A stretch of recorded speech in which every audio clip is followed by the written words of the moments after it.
Good morning.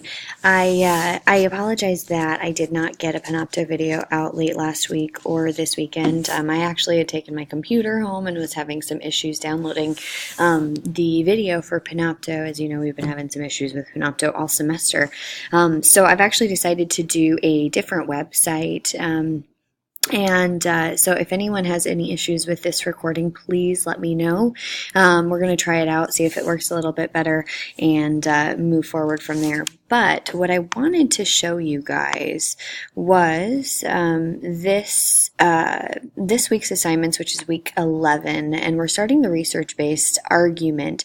In the research-based argument, we're going to be working with a lot more sources. We're going to be dealing with a lot of scholarly sources, specifically peer-reviewed sources. So what a scholarly source is, and I know we've talked about this in the past, but it is anything that has been reviewed by another expert in the field. So an author takes an article or takes his idea or her idea, sends it out to a bunch of other experts in the field, and they put their stamp of approval on it and say, yeah, this person's not full of baloney, this person knows what they're talking about, this makes sense to the research that we already have previously. So what it is it's a way of checks and balances to make sure that sources are in fact good sources to be using.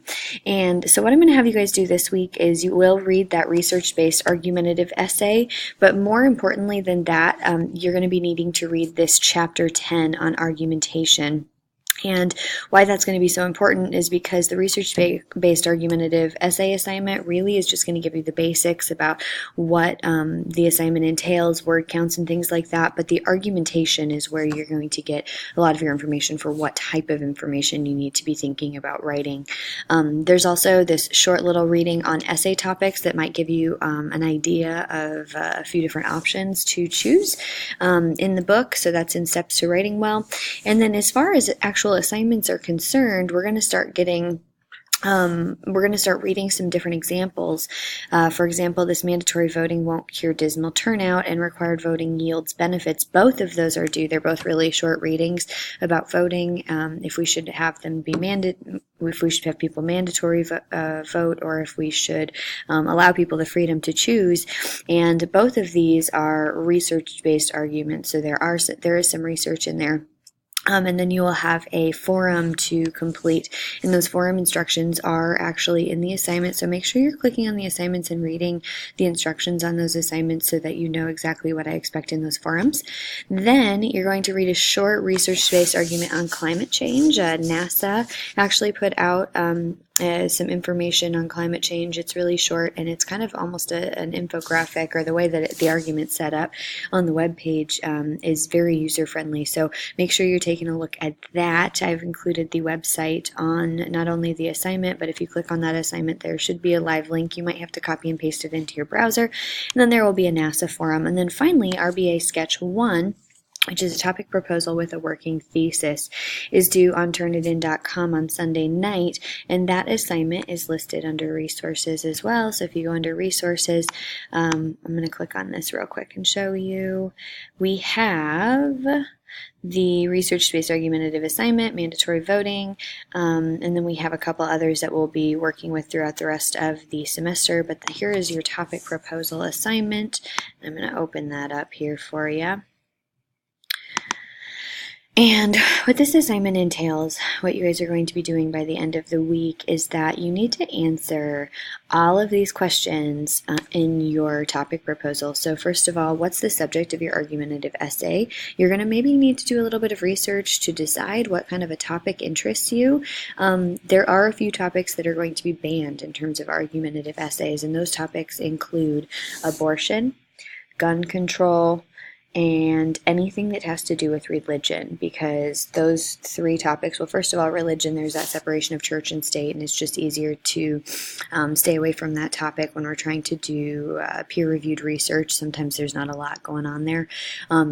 But then the reason that I have students stay away from abortion and gun control is because usually there are very, very polarized opinions, and it's really hard not to find, to find unbiased resources for that.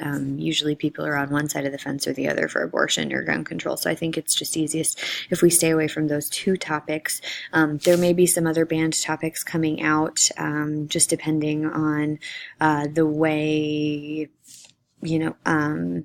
I guess it kind of just depends on the way in which you might be approaching the topic. If I write on your topic proposal, this is biased, or this doesn't necessarily work for this type of a paper, you may have to change your topic, because sometimes when we're writing about the things that we're very, very passionate about, we do get kind of a biased opinion in our writing. So you want to be careful with that. You do want to include a few topic points that you want to explore. Your thesis might change, and it should change actually, but to figure out kind of some of the topics that you want to explore within your argumentative essay, you might have to do a little bit of some research, maybe do a Google search or something to figure out exactly what's going on there. We need to know what's necessary to understand about your topic. You need to be giving background information, summarizing that topic. I need to know why you're interested in the topic. Is it important to your personal, civic, or professional life? Is this a significant topic of interest to others, and why? Is there a particular audience that you would like to address? We need to know if others are going to be interested in reading your paper. The reason that we write is so that others will read it. So why might others be interested in this?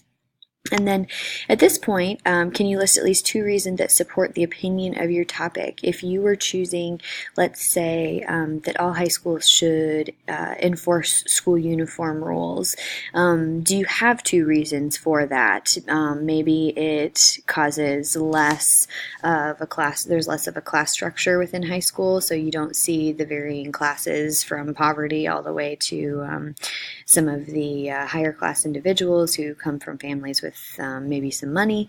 And then maybe the other thing that would support that idea is the fact that you don't have to worry about an outfit in the morning, and everyone looks exactly the same, so there isn't a lot of I guess, issues with that. Who opposes your opinion, and then can you state clearly at least one of your opposition's major criticisms? So someone who might oppose my example of the school uniforms would be someone that doesn't want school uniforms, and they might say, well, if we start enforcing school uniforms, then individuals will completely potentially lose their personalities, and that they aren't able to outwardly express themselves through their clothing. So you're going to want to start thinking of some of the pushback you're going to be getting on your argument. You're going to want to start thinking about some of the topic points that you can actually use in your argument for Sunday. So start thinking of an idea that you're genuinely interested in. You do not need to have any research for this first topic proposal, but I do expect you at least Google your topic so you kind of know what others are saying about it, so you have a few ideas for your topic proposal.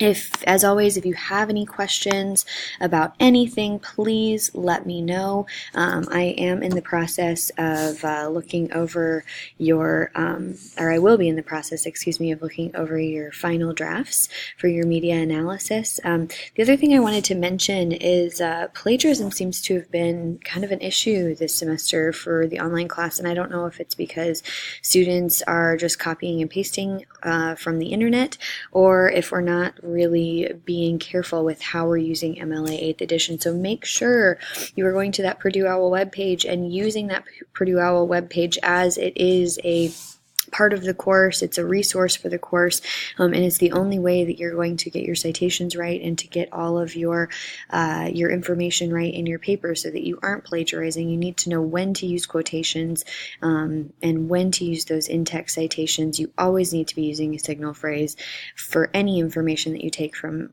any sources whatsoever. If you didn't come up with the idea, then it's not yours, and then if you use that idea as your own, it is plagiarism. So make sure you're not plagiarizing missing, because that could result in failure of the course. So this is a really serious issue.